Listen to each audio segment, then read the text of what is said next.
Hello अस्सलाम वालेकुम, कैसे हो आप सब। उम्मीद करती हूँ आप सब एकदम बढ़िया होंगे। So yes, after a long break मैंने अभी सोशल मीडिया से ना मैं इंस्टाग्राम में कुछ पोस्ट कर रही थी और ना ही मैं यूट्यूब में कुछ पोस्ट कर रही थी, क्योंकि अभी मेरी लाइफ में बहुत ज़्यादा अप्स एंड डाउन्स आ चुके हैं, बहुत ज़्यादा। इसकी मैंने कुछ क्लिप्स ली है, अब वो जाके देखो और फिर मैं बताती हूँ कि मेरी लाइफ में एक्चुअली हो क्या रहा है। एंड दिस इज़ सीरियसली कि हर इंसान को या हर एक लेडी को इस चीज़ पे बहुत ध्यान देना चाहिए, बहुत। मैं ये चीज़ से सफ़र कर गई, इसलिए मैं आपको थोड़ी बहुत मेरी जर्नी बताऊंगी और मैं बताऊंगी कि क्या ना करा होता तो ये नहीं होता। तो आप पहले वो क्लिप देख के आओ और फिर वापस आओ, मैं सब बताती हूँ मेरे साथ क्या क्या हुआ इतने दिनों में। मैं क्यों नहीं पोस्ट कर रही थी कुछ भी, मैं क्यों इतनी इनएक्टिव थी, ना मैं इंस्टाग्राम में कुछ पोस्ट कर रही थी, ना ही मैं कुछ यूट्यूब में पोस्ट कर पा रही थी। अब वो देख के फटाफट वापस आओ।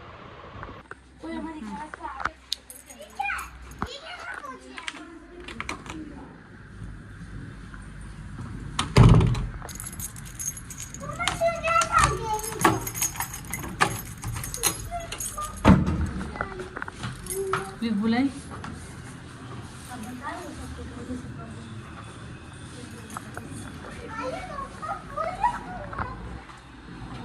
सी हो, ये हाथ में क्या लिया?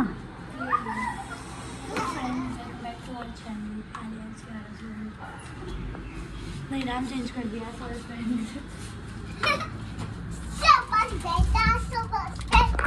शाबाश बेटा। सो मम्मा किधर जा रहे हो आप? बताते डॉक्टर पास।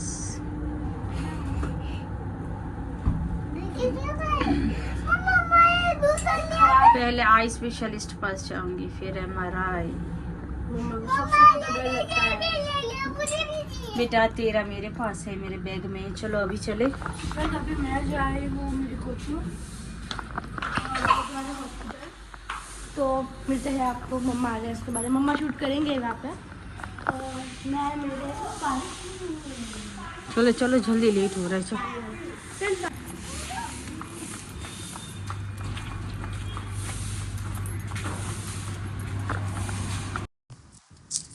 इस टाइम मेरे ब्रेन में सिर्फ एक ही चीज़ चल रही थी,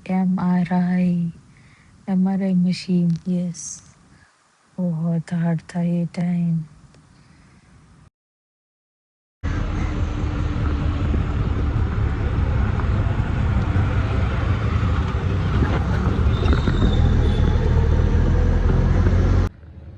यहाँ से निकलेंगे। चलो आ जाओ। मैं पहुंच गई थी आई चेकअप के लिए।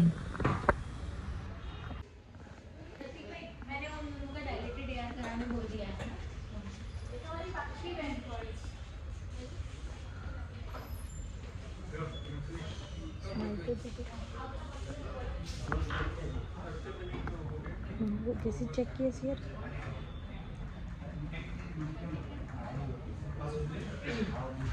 ऐसे चेक किया।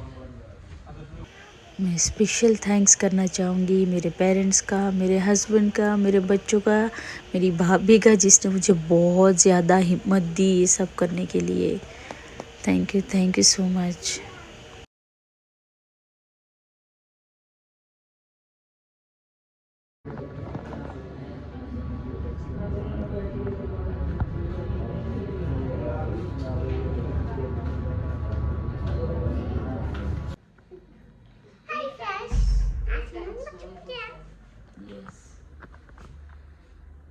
પણ એનું જે મશીન છે ને અંદર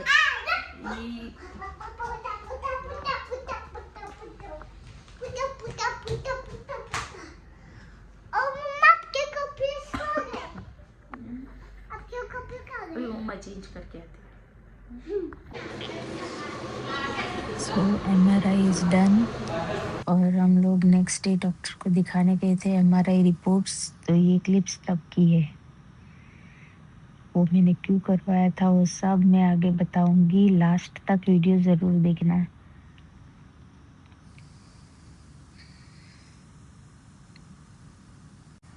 सो आगे की क्लिप की कंपैरिजन में आपको मेरा फेस थोड़ा स्माइली दिख रहा होगा इसमें, क्योंकि हम डॉक्टर को दिखा के आ गए थे और उसने रीज़न भी बता दिया था और मेरी दवाई भी स्टार्ट करवा दी थी। तो अब हर मंथ एक-एक ब्लड रिपोर्ट्स होगा तो थोड़ी रिलीफ भी मिल रही थी और बच्चों के साथ भी 2 दिन से अच्छे से टाइम भी स्पेंड नहीं कर पा रही थी, तो मैं सियारा के साथ अच्छे से टाइम स्पेंड कर रही थी। इस टाइम आलिया हमारे साथ नहीं थी, वो एमयूएन में गई थी, तो सियारा ही थी हमारे साथ। ये खुद नखरे कर रही थी और मुझसे भी करवा रही थी, देखो।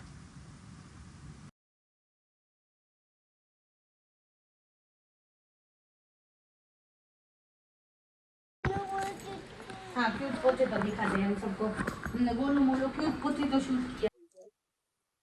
तो जैसे आपने आगे देखा, ये सारी क्लिप्स मैंने तब ली थी जब मैं हॉस्पिटल्स के चक्कर काट रही थी। यस, बहुत टाइम से पहले तो ये जर्नी तब से शुरू हो रही थी जब मुझे एंजाइटी के अटैक्स आ रहे थे। Yes, it was a panic attack, it was an anxiety attack. मेरी पहले की वीडियोस में भी आपने देखा था, मैंने बोला था जब मैं बहुत रो रही थी कि आई एम नॉट ओके, मैं कुछ चीज से सफर कर रही हूँ जो पता नहीं चल रहा था क्या था। सो यस, मैंने थेरेपी भी ली थी साइकोलॉजिस्ट के पास। और मुझे ना फ्रीक्वेंटली हेडेक हो गया था अभी, कि मंथ में 3-4 बार नहीं, हफ्ते में 2-3 बार अभी मुझे बहुत हेडेक रहता था, बहुत। और मैं पेन किलर्स भी ले रही थी। सो मुझे कुछ अनइवन लगा कि this is not okay, but फिर मुझे लगा स्ट्रेस है इसीलिए होता होगा। बट ये नेग्लेक्ट करने की चीज नहीं थी, इसे मुझे नेग्लेक्ट नहीं करना चाहिए था कभी। फिर मुझे ना नाइट स्वेटिंग होने लगी। रात को एसी शुरू होता है, फैन शुरू होता है फास्ट, फिर भी मुझे इतनी स्वेटिंग होती थी कि मैं नींद में से उठ जाती थी और फिर मैं सो नहीं पा रही थी, ये सोच के कि ऐसा क्यों हुआ होगा, ऐसा क्यों हुआ होगा, ऐसा सब। तो मैं साइकोलॉजिस्ट के पास थेरेपी ले रही थी, तो उसने मुझे सजेस्ट किया कि आप ब्लड रिपोर्ट्स करवा लो, हॉर्मोन्स के सारे रिपोर्ट्स करवा लो। जैसे कि मैं ब्लड रिपोर्ट्स हर साल करवाती हूँ, लेकिन इस साल मैं हर साल अप्रैल में करवाती हूँ, तो इस साल मैंने नहीं करवाया अप्रैल में। यस, तो मैंने सोचा it's okay, everything will be all right, क्योंकि अभी बीच में मुझे तबीयत खराब हुई थी, तब मैंने करवाए थे रिपोर्ट ब्लड्स के, नॉर्मल, नॉट हॉर्मोन्स।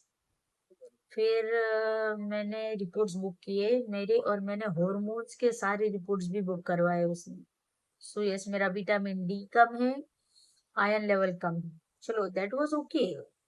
फिर एक प्रोलैक्टिन करके हॉर्मोन्स का रिपोर्ट आता है, और वो था 67.25।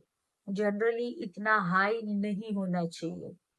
So that was a cause of concern for me कि ये, मैं वैसे पहले तो मैंने इतना कुछ ध्यान नहीं दिया था उस पे, मुझे इतना पता भी नहीं था, और मैं रिपोर्ट्स तो आ गए, फिर हमने हमारे फिजिशियन को भेजे, और फिजिशियन का जब तक कॉल नहीं आया था सामने से, तब तक तो हमें ऐसा ही लगा था कि बस खाली आयरन की वगैरह की डेफिशिएंसीज है, इसीलिए मुझे ये सब हो रहा है।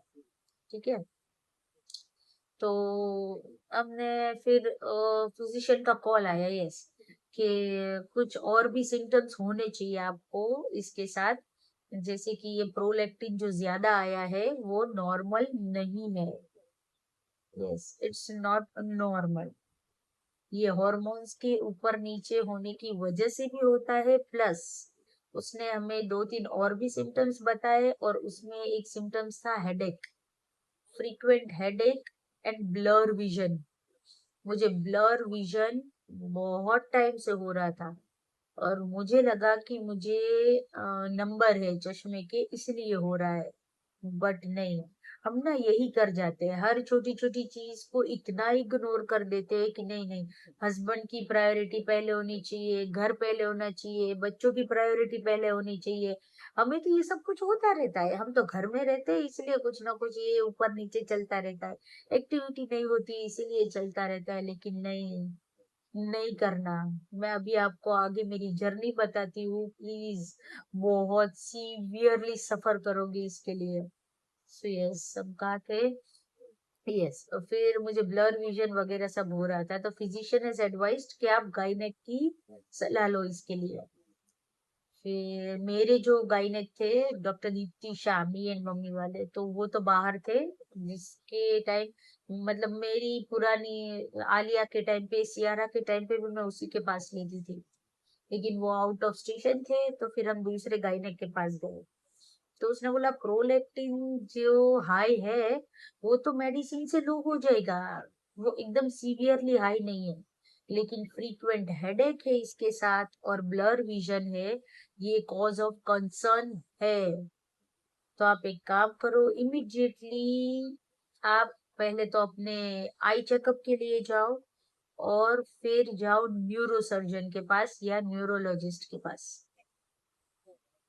और सबसे पहले हेडेक की बात सुन के और न्यूरो सर्जन की बात सुन के मेरे दिमाग में आया था एमआरआई। मुझे सबसे ज्यादा डर लगता है, सबसे ज्यादा तो एमआरआई मशीन से। यस आई नो, बहुत सारे ऐसे होंगे जिसे डर लगता होगा, और बहुत सारे ऐसे होंगे जो ये बोलेंगे इट्स नॉर्मल, उसमें क्या हो गया। But it was not normal for me. Claustrophobia बोलते हैं, मुझे वो इश्यू है। मैं ब्लैंकेट भी सिर के ऊपर उड़ के नहीं सो सकती, मुझे इतना इश्यू है क्लोस्ट्रोफोबिया का। हाँ। फिर हम लोग आईज के लिए गए, मैंने अपने आई चेकअप करवा लिया, और उसमें भी कुछ नहीं आया, इट वॉज नॉर्मल। फिर उसी दिन मेरा न्यूरो सर्जन के साथ मतलब मेरे हस्बैंड के फ्रेंड है, तो उसी के साथ बात हुई मेरी। तो उसने बोला कि एमआरआई करवा के ही आना, क्योंकि अब ऐसे ही इसमें हम लोग कुछ नहीं कर पाएंगे, पहले हमें एमआरआई देखना ही पड़ेगा।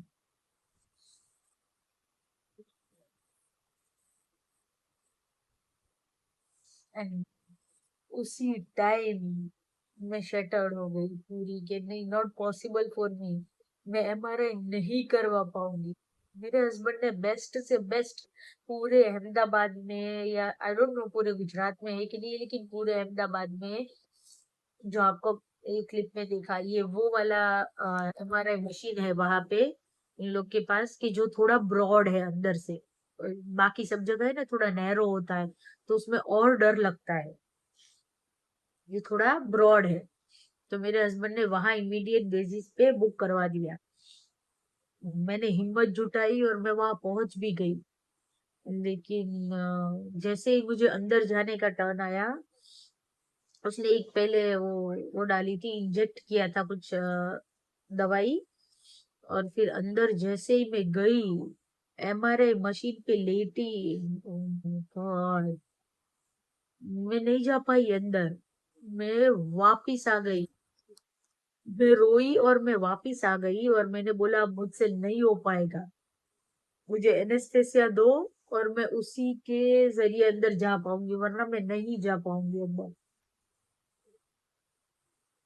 मेरे भाभी मेरे साथ थे, मेरे हस्बैंड भी मेरे साथ थे, उसने मुझे बहुत समझाया, लेकिन वो फियर, जैसे जिंदा कब्र में जा रहा है बंदा, बस वो फियर था, मुझे ऐसा ही महसूस हो रहा था। तो मैं नहीं जा पाई और मैं बाहर आ गई।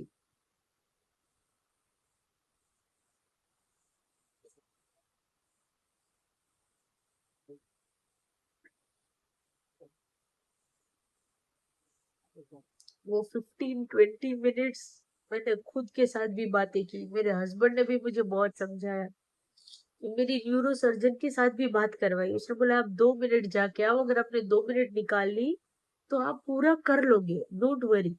वहां किसी को अंदर अलाउड नहीं था, लेकिन जैसे मैंने बोला मेरे हस्बैंड के कांटेक्ट थे ये न्यूरो सर्जन के साथ, तो उसने वहां रिक्वेस्ट कर दी थी कि इसके साथ इसको जाने देना अंदर। मेरे हस्बैंड फर्स्ट टाइम भी आए थे मेरे साथ। फिर मैं वापस सेकेंड टाइम हिम्मत करके अंदर गई। फिर मैं गई अंदर। यस। जब वो नहीं ऊपर सब पहनाते हैं, साइड में सब रखते हैं, तो मैंने उसी टाइम हिम्मत करके आंख बंद कर ली। राइट। फिर मैं अंदर गई। लेकिन वो एक फियर था अंदर, एंजाइटी थी, उसकी वजह से मेरा सिर हिल रहा था अंदर थोड़ा सा ही। तो उन लोगों ने बोला कि नहीं आ रहे हैं फोटो सही से, एक्सरेज नहीं हो पा रहे हमसे स्कैन, तो आप हिल रहे हो। तो मैं वापस डर गई कि मैं इतनी देर तक अंदर रही तो मुझसे नहीं हो पाया, तो अब मुझसे नहीं हो पाएगा। मैंने बजर दबाया और मैं वापस बाहर आ गई। मैं वापस पूरा स्कैन से ही बाहर निकल गई। फिर वापस इतना रोई, इतना इतना प्रॉब्लम हुआ मुझे खुद के साथ, मैंने बातें की बहुत बहुत। फिर थर्ड टाइम मैंने हिम्मत जुटा के मैं वापस अंदर गई। ये था, जनरली ये स्कैन के लिए 40 मिनट से ज्यादा लगती है, लेकिन ये जो मशीन था उसमें द फास्टेस्ट थिंग होती है कि 40 मिनट्स का काम 12 मिनट्स के अंदर हो जाता है। तो थर्ड टाइम वापिस गई, मैं 8:30 बजे से गई, मैं 11:30 को निकली थी। ये 12 मिनट का काम मैं इतने घंटे बाद करके निकली वहां से। क्योंकि ये फियर मेरे लिए बहुत ज्यादा था। लेकिन एक बार मैंने ये 3 बार हिम्मत की, इसीलिए कि मेरे हस्बैंड मेरे साथ थे और मुझे मेरी दोनों बेटियां दिख रही थी सामने। कि अगर मैंने ये स्कैन नहीं करवाया, मेरा इलाज नहीं हो पाया, तो मेरी बच्चियों का क्या होगा। सियारा मेरे साथ आई थी, वो मेरे भाभी के साथ बाहर रह रही थी। जितनी बार मैं बाहर निकली हूँ, उतनी बार उसने एक ही क्वेश्चन किया मुझसे कि मम्मा आप मुझे छोड़ के अंदर क्यों चली गई थी।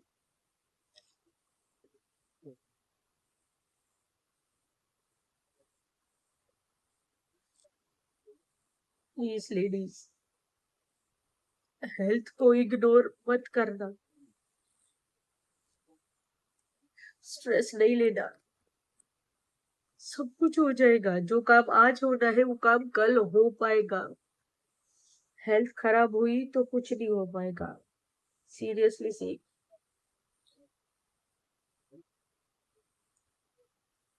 फिर थर्ड टाइम स्कैन के लिए गई मैं। मैंने थर्ड टाइम भी मना कर दिया कि मुझसे नहीं हो पाएगा, मैं नहीं कर पाऊंगी। फिर लास्ट में तो मेरे हस्बैंड ने भी बोल दिया कि ओके चलो अब हम चले जाते, फिर कभी आएंगे जब हो पाएगा।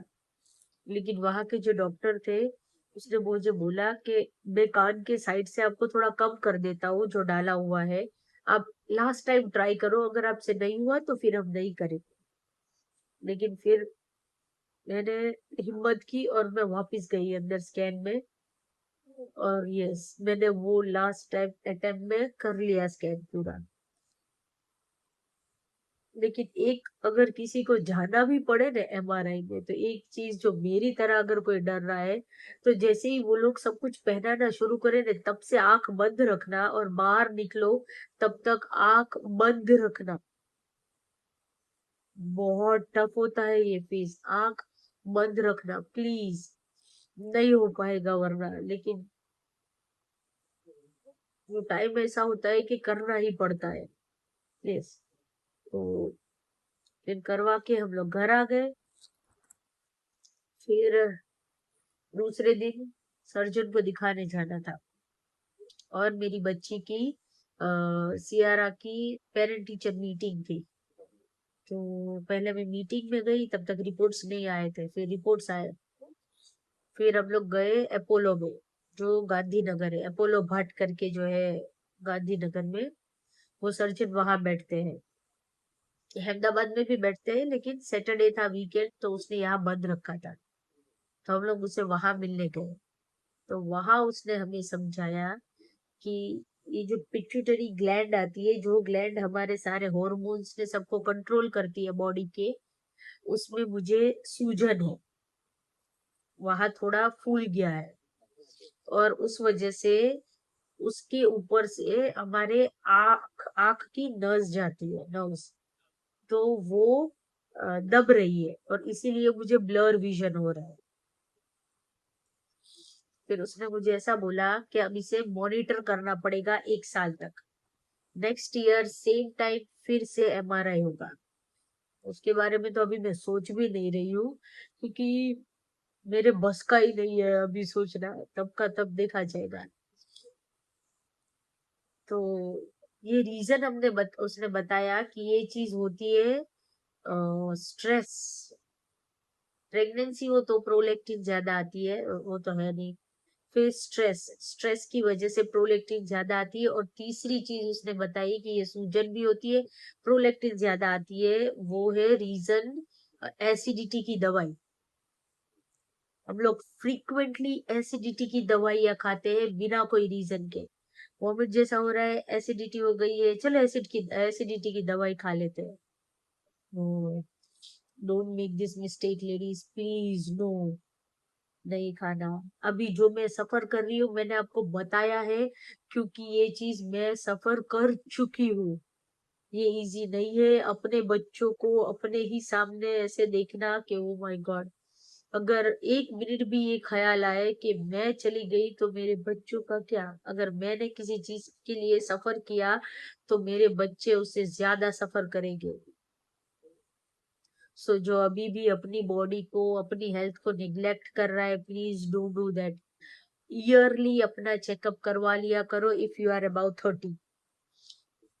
सारे ब्लड रिपोर्ट्स के अगर करवा लोगे तो कोई नुकसान नहीं है, लेकिन नहीं करवाओगे और कुछ भी अल्लाह ना करे कुछ भी हुआ तो you will be in a big loss. Please, please अपनी दुआओं में मुझे जरूर याद रखना। और मैं भी आप सबको दुआओं में जरूर याद रखूंगी। पहले ना मेरा नेचर था कि रात को सारा कुछ क्लीन करके, बर्तन वर्तन क्लीन होना चाहिए, रूम सारे क्लीन होने चाहिए, बच्चों ने जो किया है वो सब क्लीन करके फिर ही सोना चाहिए। बट नाउ ना, अब मैं अपना काम खत्म कर लेती हूँ और फिर जो भी बर्तन वर्तन पड़े रहते हैं जो खाना खाने के बाद होते हैं 9:30-10 बजे, वो मैं ऐसे ही रख के सो जाती हूँ। और यस, मैंने योगा क्लास भी ज्वाइन किया है। सो लेट्स सी कितना डिफरेंस आता है। मुझे होम टूर भी करवानी है, लेकिन कुछ ना कुछ बचा ही रहता है। अब फाइनली हो गया तो अब हेल्थ का आ गया, लेकिन मैं जल्दी करवा दूंगी home tour. So all the ladies, you are very very very strong. अगर मैं इतना डर वाली थी, जो हमेशा डरती रहती थी, जिसे एंजाइटी अटैक आते थे, अगर वो इतनी स्ट्रांग है तो सारी लेडीज सब स्ट्रांग हो। आप लोग बहुत स्ट्रांग हो। Trust your self. और यस, इतना स्ट्रेस नहीं लेना। फ्रेंड्स बनाओ, फ्रेंड से मिलो, फ्रेंड्स के साथ बात करो। मेरी एक फ्रेंड है तोशीन, मैं भी अब बस उसके साथ कल मिलने वाली हूँ। और अगर मौका मिला तो मैं शूट करूंगी और उसे इंट्रोड्यूस भी कराऊंगी। सो यस, आप भी कोई ऐसे फ्रेंड बनाओ जिसके साथ आप सब कुछ शेयर कर सको, सारी बातें शेयर कर सको, जिसके साथ कुछ फ्रेशनेस वाले पल बिता सको। Not husband. हस्बैंड के अपने काम होते हैं, उसे जितना सुनना होता है वो उतना ही सुनते हैं, वो सब नहीं सुनते हैं। So yes, make friends. Okay, चलो दुआ में याद रखना। मैं जल्दी आऊंगी नेक्स्ट वीडियो के साथ। अगर नए हो इस चैनल पे तो सब्सक्राइब कर देना, वीडियो अच्छा लगे तो लाइक करना, शेयर करना, और चैनल पे नए आए हो तो सब्सक्राइब भी कर देना। Thank you for watching, bye bye, अल्लाह हाफिज, दुआओं में याद।